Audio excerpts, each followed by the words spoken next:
Hello नमस्ते दोस्तों, सरसराहट से मैं माया भूल आप सभी का अपने हॉरर चैनल में तहे दिल से स्वागत करती हूँ। आशा करती हूँ मेरे सारे दोस्त, मेरे सारे व्यूअर्स, मेरे सारे subscribers happy, healthy and positive होंगे। तो जैसे कि आप सभी जानते हैं, हमारा ये चैनल रियल हॉरर स्टोरीज पर बेस्ड है। लेकिन सबसे इम्पोर्टेंट पॉइंट्स आप सभी को कहना चाहूँगी कि हमारा चैनल किसी भी प्रकार के अंधविश्वास को ना ही बढ़ावा दे रहा है, ना ही फैला रहा है। ठीक है। सेकंड पॉइंट, जिन्होंने भी हमें ये स्टोरी सुनाई हैं, उन्हीं के एक्सपीरियंसेस के आधार पर हम ये कहानियाँ आपको सुनाते हैं। थर्ड पॉइंट, जिन्होंने भी हमें ये कहानियाँ सुनाई हैं, गोपनीयता के चलते हम ना ही उन पर्सन्स के नाम रियल बताते हैं, ना ही उन पर्सन्स के साथ वो घटनाएं जहाँ पर घटी है उन जगहों के रियल नाम बताते हैं। तो सारे काल्पनिक नाम होंगे, तो लेकिन स्टोरीज असली होंगी। ठीक है। तो अब हम चलते हैं कहानी की तरफ। ये कहानी मुझे मेरी एक फ्रेंड ने बताई है, जो उसके फ्रेंड ने उसको बताई थी। ठीक है। तो चलिए, काल्पनिक तौर पर हम उस जिसके साथ ये कहानी, जिसके साथ ये एक्सपीरियंस हुआ, जिसे ये एक्सपीरियंस हुआ है, उसका नाम हम रखते हैं रूपाली। ठीक है। तो रूपाली और उसका एक बड़ा भाई था, उसका नाम हम रखते हैं राहुल। ठीक है। तो रूपाली और राहुल दोनों भी भाई बहन थे। ठीक है। तो एक दिन ऐसा हुआ, वो जिस शहर में रहते थे वहाँ पर एक चौल थी। उस चौल में वो लोग रहा करते थे। तो क्या हुआ, होली का पीरियड था, होली का टाइम था। तो सब लोगों ने होली सेलिब्रेशन किया। फिर दूसरे दिन रंग पंचमी का टाइम था। तो जो रूपाली का भाई था राहुल, वो अपने 10-15 दोस्तों के साथ कहीं गया, मतलब जहाँ पर रूपाली जहाँ पर रहती थी वहाँ की जो चौल थी उनकी, तो उनके चौल के बैक साइड से एक रास्ता जाता था खेत की तरफ। ठीक है। और उस खेत में बड़ा सा एक कुआं था। ठीक है। तो वहाँ पर उस कुएं में वो लोग रंग पंचमी सेलिब्रेट करने के लिए गए। तो वैसे भी रंग पंचमी किस चीज़ का नाम है? पानी से खेलो, कलर से खेलो, ये सारी चीज़ें होती हैं। तो राहुल और उसके कम से कम 10-15 दोस्त ऐसे मिलके वहाँ पर रंग पंचमी खेलने गए। तो और ये घटना मैं और भी बताऊंगी आपको। ये जो घटना है ये 35 साल पहले घटी थी, मेरी फ्रेंड के साथ। ठीक है। तो रंग पंचमी का पीरियड था। रूपाली का जो बड़ा भाई था, वो रंग पंचमी के पीरियड में, रंग पंचमी के दिन पे अपने दोस्तों के साथ एक कुएं में रंग पंचमी सेलिब्रेट करने गया। मतलब जहाँ पर रूपाली रहती थी, जिस चौल में रूपाली रहती थी, उस चौल के बैक साइड में 10 मिनट के रास्ते पर एक कुआं था। ठीक है। तो उस कुएं में ये लोग, और सबको स्विमिंग आती थी, ऐसे नहीं थे कि किसी को भी स्विमिंग नहीं आती थी। एक्सपर्ट थे वो लोग, सॉरी, एक्सपर्ट थे वो लोग स्विमिंग करने में। ठीक है। तैरने में बहुत ज़्यादा एक्सपर्ट थे। तो ये लोग गए और वहाँ पर हमेशा ये लोग जाते थे, स्विम करते थे, सब मज़े करते थे समर सीज़न में। तो ऐसे ही हुआ, सब लोग मस्त गए वहाँ पर, उन लोगों ने स्विमिंग वगैरह करी, सब कुछ हुआ। करीबन वो लोग 12 बजे के टाइम पे गए थे वहाँ पर, 11:30-12 बजे के टाइम पर गए थे उस कुएं में। छलांग वगैरह लगाई, स्विमिंग वगैरह चल रही थी इन लोगों की। बीच में उन लोगों ने कुछ स्नैक्स वगैरह भी कैरी किए थे, जो वहाँ पर बीच में जब भूख लगी तब उन लोगों ने खाए। फिर से ये लोग स्विमिंग करने लगे। ऐसा सब उनका सब चल रहा था। तो उस वक़्त क्या हुआ, 4 साढ़े 4 बजे, मतलब ये लोग खाना वाना खाया इन लोगों ने, जो भी स्नैक्स लेकर गए थे। 2 ढाई बजे खाया और वापस ये लोग स्विमिंग करने में बिज़ी हो गए, मस्त एक दूसरे के ऊपर पानी उड़ा रहे, सब ऐसे एन्जॉय कर रहे थे। साढ़े 4 बजे के करीब 2-3 लड़के ज़ोर से चिल्लाते हुए, उस खेत से चिल्लाते हुए, दौड़ते हुए चौल में आ पहुँचे करके। जिस लड़के के साथ ये घटना घटी उसका नाम हम लेते हैं आदित्य। ठीक है। तो वो लड़के सब दौड़ते आए, 4-5 लड़के ऐसे दौड़ते हुए आए और आदित्य के घर वालों को चिल्ला-चिल्ला के कहने लगे, आदित्य कुएँ से बाहर निकल नहीं रहा है, आदित्य कुएँ से बाहर निकल नहीं रहा है, चलो जल्दी-जल्दी चलो, ऐसे करके शोर मचाते हुए वो लोग चौल में सबको बता रहे थे। तो सारे चौल वाले दौड़ पड़े उस कुएँ की तरफ, उस खेत में। तो सब लोग गए और जो लोग बहुत ही ज़्यादा अच्छी तरीके से स्विमिंग जानते थे, मतलब 40-45 इयर्स के जो लोग थे, वो लोग उस कुएँ में कूद पड़े लड़के को ढूँढने के लिए, लेकिन लड़का मिल नहीं रहा था। और ये लड़के लोग कुछ रहे होंगे, कोई 18 साल का, कोई 19 साल का, हाँ, ज़्यादा से ज़्यादा 20, उसके ऊपर ये लोग नहीं थे। सारे 16 साल के, 18 साल के, 20 साल के ऐसे ही लड़के थे। तो सारे 40-45 एज के लोग जो थे, वो 2-3 जो बहुत ज़्यादा अच्छे से तैरना जानते थे, वो लोग भी अंदर गए, उन्होंने देखा तो लड़का नहीं मिला। फिर पुलिस कंप्लेंट हुई, फायर ब्रिगेड को बुलाया गया और फिर उस लड़के को ढूँढा गया।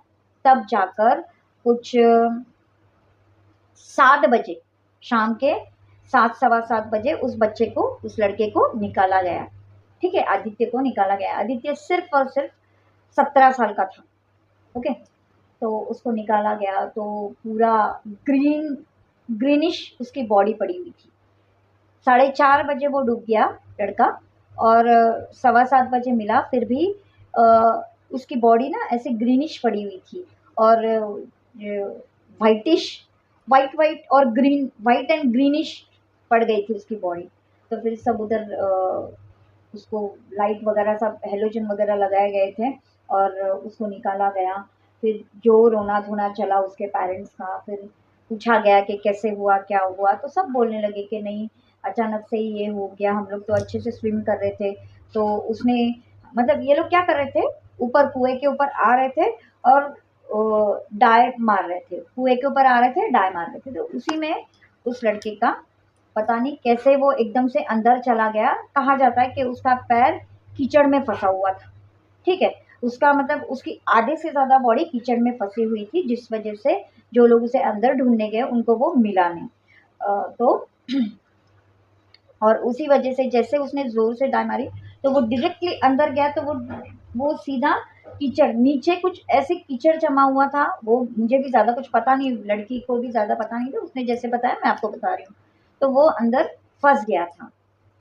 तो फिर सब हुआ, सब उसका सब किया गया, है ना? जो ये सब हादसा हुआ उसके 3 महीने के बाद, ये हादसे के 3 महीने के बाद क्या हुआ, एक उसी चौल में एक भैया रहा करते थे, जो कि काम, मतलब उनका जो काम था वो आउट ऑफ स्टेट था। वो कहीं हैदराबाद वगैरह जॉब करते थे, तो उनको इतना पता नहीं था कि यहाँ पर क्या हुआ है, क्या नहीं हुआ है, ठीक है? तो और उनको किसी ने इन्फॉर्म भी नहीं किया था। तो ये रात को हैदराबाद से आ रहे थे, करीबन अ, 12:30-1 बजा हुआ था ना? हाँ, 12:30-1 बोला था उसने। हाँ, तो 12:30-1 के टाइम पे वो चौल के अंदर आने वाले थे, तो उतने में आदित्य उनको सामने से आते हुए नज़र आया। तो बहुत अच्छे से उसने कपड़े पहने हुए थे, अच्छे से शर्ट पैंट, अच्छे से, कुछ भी ऐसा लग नहीं रहा था। तो आया, बात करी उसने, भैया कैसे हो? अ, अभी बहुत दिन के बाद आए हो? तो बोले हाँ। तो फिर जो उनके चौल के जो भैया थे, जो हैदराबाद से आए थे, तो सचिन नाम लेते हैं उनका। तो सचिन भैया ने उनसे पूछा कि अरे! ये टाइम पे क्या कर रहा है? हाँ? तू ये टाइम पे अकेला घूम रहा है, सोना नहीं है? जा घर पे जा, जल्दी सो जा, फिर सुबह जल्दी भी उठना होगा, कॉलेज जाना होगा, मतलब इस तरीके से बात करी। तो भैया उनको चौल में लेकर जाने लगे उस आदित्य को। तो उसने वहाँ पर ही उनको बोला नहीं नहीं, मैं थोड़ा काम है तो मैं जाकर आता हूँ, फिर मैं जाकर 5 मिनट में घर पे चला जाऊँगा। तो भैया ने उसको थोड़ा सा और बोला करके नहीं नहीं चल, ये टाइम पे क्या, फिर भी उसने कुछ सुना नहीं, बोलने लगा नहीं मैं अभी ये टाइम पे नहीं, अभी मैं थोड़ी देर के बाद घर पे जाऊँगा। तो बोले ठीक है, कोई बात नहीं। फिर भैया, ये सचिन भैया ने भी ज़्यादा ध्यान नहीं दिया और वो चले गए अपने घर पे। फिर सुबह जब वो उठे तब उन्होंने ऐसे ही लंच पीरियड में, उनके घर में लंच चल रहा था, तो ऐसे ही उन्होंने बातचीत में कहा करके, क्या आजकल के हमारे चौल में बच्चे लोग सुनते नहीं है बड़ों का, हाँ, और इधर उधर घूमने लगे हैं। तो फिर उनकी वाइफ ने, उनके माता पिता ने पूछा, सचिन भैया के वाइफ ने सचिन भैया के माता पिता ने पूछा क्या हुआ, क्या हुआ? तो बोले मैं कल रात को आ रहा था, तो इतनी रात को आदित्य घूम रहा था रास्ते पे, चौल के बाहर घूम रहा था। तो जैसे ही उन्होंने ये सब कहा, वैसे ही उनके घर के लोग एकदम से ऐसे शॉक्ड हो गए। सबके चेहरों की रंगत ही उड़ गई, सबके चेहरों पर हवाइयाँ उड़ गई। बोलने कि ये क्या बोल रहे हो तुम, और ये कैसे हो सकता है? तो बोला क्यों, क्या हो गया? तब उन्होंने सचिन भैया को जो होली के पीरियड में हुआ था, वो डूब के मर गया वगैरह, वो सब बता दिया। तो ये बात सुनकर सचिन भैया को बिल्कुल भी विश्वास नहीं हो रहा था, सचिन को बिल्कुल भी विश्वास नहीं हो रहा था कि ये जो कुछ भी वो सुन रहा है, क्या ये सच है? क्योंकि वो बोलने लगा करके मैंने क्लियरली उसको देखा, मुझे कहीं से भी ऐसा फील नहीं हुआ कि वो मर चुका है। तो मतलब अब क्या कहे इस इंसिडेंट को। तो ये पहला एक्सपीरियंस उस चॉल के एक मेंबर को हुआ। फिर कुछ दिनों के बाद ऐसा हुआ कि अचानक से 5-6 दिन के लिए पानी नहीं आ रहा था चॉल में, पानी की कटौती कर दी गई थी। तो पानी नहीं आ रहा था। तो फिर चॉल के बाहर, जो लोग चॉल में रहे होंगे उनको पता होगा कि चॉल के बाहर एक नल लगा हुआ होता है। कोई भी किसी भी प्रकार का अगर प्रॉब्लम किसी को हो पानी से रिलेटेड, तो उस नल में पानी आता ही आता है, ठीक है, बट एक लिमिटेड पीरियड, एक लिमिटेड टाइम में, ठीक है। तो क्या हुआ, जो राहुल की जो सिस्टर थी रूपाली, जिसने ये इंसिडेंट अपनी दोस्त को बताया, रूपाली। तो रूपाली वगैरह वो लोग सब लोग रात के टाइम पे, मतलब 12 बजे के करीब उस नल में पानी आता था। तो 12 से 3 बजे तक का टाइम था, तो उस पीरियड में सब लोग आकर पानी भरकर लेकर जाते थे। तो क्या हुआ, सब लोगों ने अपने अपने जो बकेट्स है, जो मटका है, सारा कुछ लाइन में लगा रखा था 9 बजे से ही। रात के 9 बजे, 8-9 बजे से सब लोगों ने अपनी लाइन लगा के रखी थी कि भाई ये देखो, ये यहाँ पर हमारा बकेट है, यहाँ पर हमारा मटका है, ऐसा करके उन लोगों ने, सब लोगों ने लाइन लगा कर रखी थी। तो क्या हुआ, तो सब लोग रात के 12 बजे पानी आया, तो पानी भर रहे थे, हर कोई पानी भर रहा था। तो पानी भरते भरते भरते भरते 2:30 बज गए। तो मैक्सिमम लोगों का पानी भर के हो गया। लेकिन रूपाली की फैमिली बहुत ज़्यादा बड़ी थी, जिस वजह से उनके घर में कुछ 2-3 फैमिलीज ऐसी थी जिनके फैमिली बहुत बड़ी थी, तो वो लोग अपना अपना पानी भर रहे थे। तो क्या हुआ, पानी भरते भरते मतलब मैक्सिमम लोग चले गए, ठीक है। ये 2-3 फैमिलीज ही थी जिनकी फैमिली ज़्यादा बड़ी थी। तो रूपाली पानी भर रही थी। तो जो 2 फैमिलीज़ थे, जो 2 फैमिली की जो फीमेल्स थी, वो अपना पानी का जो बकेट है, मटका है, लेकर आगे चले गए। तो रूपाली से कहा करके रुकते हैं हम लोग, तो बोलने लगी नहीं मैं जाऊँगी, चली जाऊँगी, कोई बात नहीं। तो 2 8-10 कदमों पे तो घर था, उसमें क्या है, ऐसा सोच के उसने बैठ गई वो। तो पानी अभी 2:45 बजने आए थे, तो पानी स्लो होने लगा। तो क्या हुआ, अभी 2:45 के करीब उसके लिए, मतलब उस 2 फैमिली में से जो फीमेल्स चली गई थी वो आई ही नहीं, ये अकेली बची थी। तो ये बैठी थी, और उसके जो रूपाली की फैमिली थी उनको क्या लगा करके, बाकी की फीमेल्स है तो हमारी बच्ची है वहाँ पर, कोई बात नहीं। और रूपाली वो टाइम पे कुछ 16 साल की थी, वो पानी भर रही थी। और जैसे ही 2:45 बजे पानी स्लो होने लगा, एकदम स्लो होने लगा। और स्ट्रीट लाइट भी वहाँ पर बहुत ब्राइट थी, तो ऐसा कुछ भी नहीं था कि भाई अंधेरा है तो डर लगे, ऐसा कुछ भी नहीं था। बहुत अच्छी कॉलोनी थी, वो बहुत अच्छी चौल थी। तो ये भर रही है अपना पानी बैठकर, और वो पीरियड ऐसा था, वो टाइम ऐसा था कि तभी मोबाइल्स भी नहीं थे। तो वो अपना बैठ के सोच रही है, अभी वो 2 लेडीज़ आएँगी फैमिली की, नहीं आई, वो बैठकर अपना टाइम पास कर रही है। कुछ देर के बाद उसकी माँ सोच रही है, पौने 4 होने आया, लेकिन लड़की अब तक आई नहीं, क्या बात है? तो फिर उसकी मम्मी राहुल को लेकर चौल के बाहर आई, उसने देखा उसकी बेटी बेहोश पड़ी हुई है, ठीक है?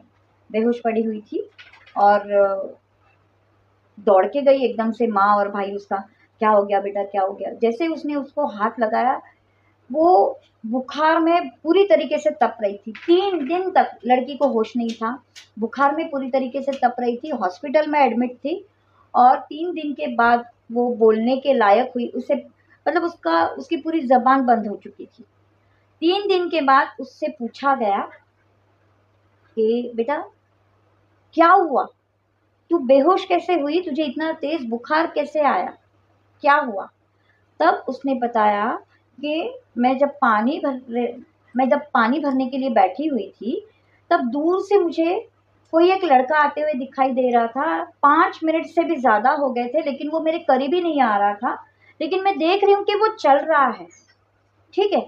लेकिन मुझे वो करीब आते हुए नहीं दिखाई दे रहा था, और वो रास्ता खेतों की तरफ का था, खेत की तरफ का था, तो वहाँ पर अंधेरा रहता है।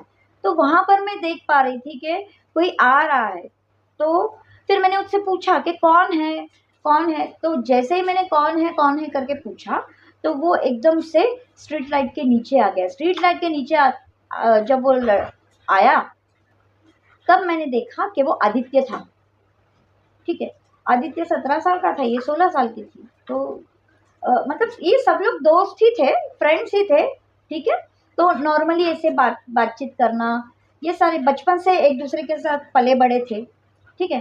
तो ऐसे तो नहीं कि वो पहचानेगी नहीं। उसने उसे अंधेरे में भी उसकी जो आउटलाइन थी वो देखकर उसको थोड़ा-सा शक हुआ कि ये आदित्य जैसे लग रहा है, लेकिन ऐसे कैसे हो सकता है? आदित्य तो मर गया है, लेकिन फिर वो जब स्ट्रीट लाइट के नीचे आया तब उसने पहचान लिया कि ये आदित्य ही है। लेकिन वो बोलने लगी मम्मी से अपने कि मम्मी मैं पूरी तरीके से फ्रीज़ हो गई थी। मेरे पैर ही नहीं काम कर रहे थे, मेरे पैर पैर मैं उठा भी नहीं पा रही थी। मैं आवाज़ देने की कोशिश कर रही थी, लेकिन मेरे मुँह से आवाज़ नहीं निकल रही थी। और फिर वो धीरे-धीरे मेरे करीब आया, और मेरे कम से कम 1 हाथ की दूरी पर वो खड़ा था, और जब वो मेरे करीब आया, 1 हाथ की दूरी, जब वो स्ट्रीट लाइट के नीचे खड़ा था, तब उसने normal white shirt and pant पहन रखी थी, ठीक है? Black pant and white shirt पहन रखा था। लेकिन जैसे ही वो मेरे करीब आया, वो जिस दिन वो होली के दिन पे डूब के मरा था, वो उसी कपड़ों में था, 3/4 पैंट पहनी थी, टी-शर्ट पहना हुआ था येलो कलर का, और पूरी तरीके से भीगा हुआ था, कहीं पर उसके कीचड़ लगा हुआ था, कहीं पर काई लगी हुई थी, कहीं पर उसके पत्ते वगैरह सब लगे हुए थे उसके बॉडी में, कीचड़ वगैरह सब लगा हुआ था, कीचड़ से पानी से सना हुआ था, और वो ऐसे उसके बाल ऐसे आगे आए हुए थे इतने-इतने, और वहाँ से भी पानी टपक रहा था पूरी तरीके से, और ग्रीनिश एंड व्हाइटिश ऐसा उसका कलर हो रखा था, और मेरी तरफ ऐसे घूर के देख रहा था, और मुझे ऐसे हाथ उसने मेरी तरफ बढ़ाया और मेरे मुझे बोलने लगा, चल मेरे साथ, मैं अकेला हूँ, चल मेरे साथ, मैं अकेला हूँ, मुझे बहुत डर लगता है, मेरे साथ कोई तो चाहिए ना, तो तू चल मेरे साथ, तू मेरी दोस्त है ना, तो चल मैं तुझे लेने आया हूँ, ऐसे करके मैं तुझे लेने आया हूँ करके उसने मेरे ऐसे कान पकड़ लिए, मतलब ऐसे कान पे हाथ रख दिया उसने, और वो वो उसका जो ठंडा-ठंडा जो स्पर्श, व्हाट वी से, टच था, जो ठंडा, वो ये होते ही मैं बेहोश हो गई। उसके हाथ मेरे चेहरे पर, उसके हाथ मेरे कानों पर लगते ही मैं बेहोश हो गई। मुझसे कुछ मतलब मेरे मुँह से आवाज़ ही नहीं निकली, और मुझे ऐसा लगा करके अब ये मुझे लेके जा रहा है, और मैं वहीं पर बेहोश हो गई।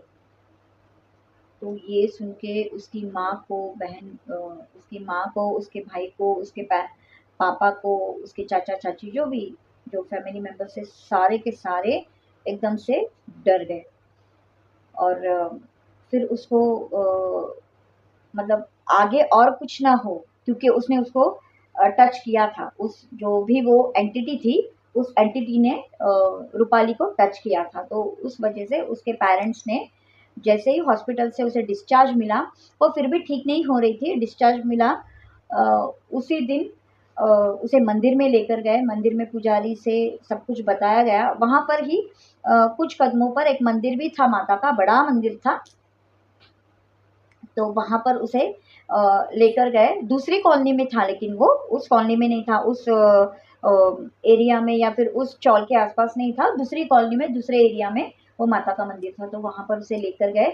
वहाँ पर पुजारी से बात करी गई। पुजारी ने उनको बताया कि ठीक है, कोई बात नहीं, अगली जो 8-10 दिन में पूर्णिमा आ रही है, उस वक्त हम इसकी पूजा करा लेंगे। तो बोले ठीक है। फिर जब तक पूर्णिमा के 10 दिन नहीं आए, तब तक ये लड़की रोज रोज डर के मारे उठ जाती थी। उसे सपने में वही लड़का आता था और उसको यही, चल मेरे साथ, मैं तुझे लेने आया हूँ, चल उठ, मैं तुझे लेने आया हूँ, ऐसे बार बार कह के उसको बुलाता था और हंस और इतनी क्रीपी स्माइल देता था कि वो डर के मारे धाड़ करके उठ जाती थी। माँ पापा के बीच में सोया करती थी, लेकिन वो लोग भी उसे कंट्रोल नहीं कर पाते थे। वो नींद से उठ के फिर बोलती थी, जाने दो मुझे, जाने दो, और बाल वाल खोलकर बाहर जाने की कोशिश करती थी, दौड़कर जाने की कोशिश करती थी। तो एक बार ऐसा भी हुआ कि वो मतलब किसी से कंट्रोल नहीं हो पाई और दरवाज़ा खोलकर वो सीधा उस खेत की तरफ दौड़ लगाने लगी। ठीक है, तो उसको पकड़ा गया और उसको फिर, और जैसे ही पूर्णिमा का दिन आया, उस दिन उसकी पूजा वगैरह करवा ली। उसके बाद वो एकदम से मतलब धीरे-धीरे उसमें रिकवरी होने लगी। जो सपने उसको आते थे वो सब नहीं, मतलब आने बंद हो गए। उसको माता का कुछ चुन्नी के इससे कुछ बनाकर, माता का सिंदूर, माता का जो कुछ चीज़ें होती है, तो एक ताबीज़ में डालकर पहना दी गई। फिर उसे कहा कि अब इसे ये ताबीज़ ना ही उतारे तो बेटर है, और इसे अब यहाँ पर मत रखो, 1 साल के लिए इसे इस शहर के बाहर भेज दो। फिर उनके जो रिलेटिव्स थे उसे वहाँ पर भेजा गया। और 1 साल के बाद जब ये लड़की आई, 1 साल भी नहीं, 1.5 साल के बाद ये लड़की वापस आई, तब उसे कई लोगों के मुँह से एक्सपीरियंसेस सुनने को मिले। कभी कोई ड्यूटी से आते हुए आदित्य दिखाई देता था, कभी किसी को किसी बहाने आदित्य दिखाई देता था, मतलब जो भी रात को 12 बजे के बाद उस चौल में आना-जाना करता था अकेला, उसे आदित्य दिखता था। और इवन वो सबसे बात करने की कोशिश करता था। और जो अजनबी होते थे, कभी कोई किसी के घर में मेहमान आया है या फिर तो उनको तो ज़रूरी मिलता था, बात करता था। फिर दूसरे दिन पता चलता था कि ऐसे-ऐसे ये कोई एंटिटी है, ठीक है? लड़का मर चुका है और उसकी आत्मा हर किसी को कॉन्टैक्ट करने की कोशिश करती है। फिर घर वालों ने सभी लोगों ने, चौल के लोगों ने उनको बताया कि भाई कुछ करो, इस लड़के की शांति कराओ, क्योंकि बेचारा 16-17 साल की उम्र में गया। तो आप सोच सकते हो कि 16-17 साल यानी कि टीनेजर, हाँ, तो उस वक़्त कितनी हायर वाइब्रेशंस होती है बच्चों की कि मुझे ये करना है, मुझे करियर में ये करना है, मेरी ये इच्छा है, वो इच्छा, कितनी सारी इच्छाएँ उसकी वो रखकर इतनी छोटी उम्र में एक्सीडेंटली डेथ हो गई उसकी, है ना? तो बहुत बुरा हुआ। लेकिन फिर उसकी फैमिली को बताया गया कि कुछ करो। फिर क्या किया गया, उस कुएँ को जाली से तो बंद करवा दिया गया, लेकिन उसकी कुएँ के पास जाकर पूजा वगैरह करवाई गई और उस कुएँ के जो जाली है वहाँ पर धागे बांधे गए, ठीक है? पूजा के रक्षा धागे बांधे गए। और इवन उसके घर वालों ने भी उसकी आत्मा की शांति के लिए बहुत सारी पूजाएँ करवाई। उसके बाद अब तक किसी को कोई एक्सपीरियंसेस नहीं आए। लेकिन हाँ, कहते हैं कि आज भी उस कुएँ में, उस खेत में अगर कोई दोपहर के टाइम पे, मतलब 12 बजे से लेकर 3 बजे के बीच में अगर कोई जाता है, या फिर रात के 12 बजे के बाद, या फिर साढ़े 11-12 बजे के बाद वहाँ पर उस जगह पर कोई जाता है, तो कुएँ में से रोने की, चिल्लाने की, बात करने की, बुलाने की आवाज़ें आती हैं। यानी कि अब तक उस लड़के को मुक्ति नहीं मिली है। सोचिए ना, इतनी छोटी उम्र में बच्चा गया, तो क्या आपको सच में लगता है उसको इतनी जल्दी मुक्ति मिली होगी? एक्सीडेंट डेथ हुई है उसकी, क्या है। तो आप सभी व्यूअर्स को एक बात कहना चाहूँगी कि चाहे कितने भी एक्सपर्ट आप हो, आपसे एक बात कहना चाहूँगी कि चाहे जितने भी आप एक्सपर्ट स्विमर हो, लेकिन प्लीज़ ऐसी डेंजरस जगहों पे मत जाना स्विम करने के लिए, जो कुआं या फिर कोई पॉन्ड हो, ठीक है, या फिर कोई नदी हो। हम नहीं जानते कि उस कुएं के अंदर, उस पॉन्ड के अंदर, उस नदी के अंदर कितना कीचड़ भरा है, कहाँ पर दलदल है, कितना पानी अंदर डीप है ना। तो पता नहीं कब क्या हो जाए। एंड ऐसी जगहों पर एक्सीडेंटली डेथ तो बहुत हुई होती है। तो यहाँ पर बहुत सारी एंटिटीज़ रहती है जो अकेली है। हम अकेले हैं तो हमारे साथ कोई ना कोई हमें पार्टनर चाहिए, तो उस हिसाब से उन लोगों को खींच लेती है ना, लोगों को खींच लेती है नीचे। जब हम अगर अपनी ज़िंदगी जी नहीं पाए तो दूसरे भी हमारे साथ ही रहे, ऐसा इनको लगता है।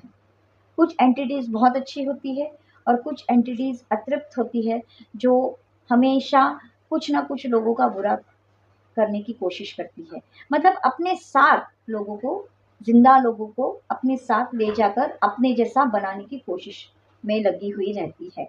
सो प्लीज़ बी केयरफुल, कभी भी गलती ना करें। स्विमिंग करनी है, रिसॉर्ट्स है, स्विमिंग पूल्स है, ठीक है, ऐसी जगहें हैं जहाँ पर ऐसे नदियाँ हैं जहाँ पर लोगों को पूरी तरीके से डीपली उसकी मालूमात हो, ऐसे जगह पर जाकर स्विमिंग कीजिए।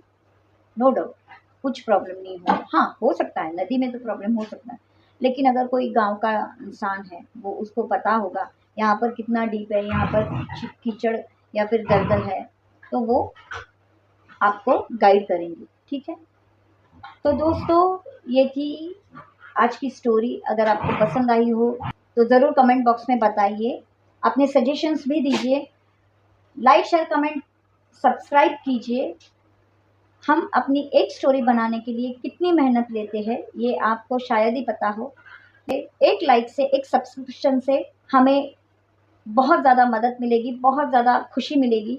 सो please do like share comment and subscribe to Sarsarahat with Maya Bhohir. तो मिलती हूँ मैं अपने अगली कहानी में, तब तक के लिए शुभ रात्रि।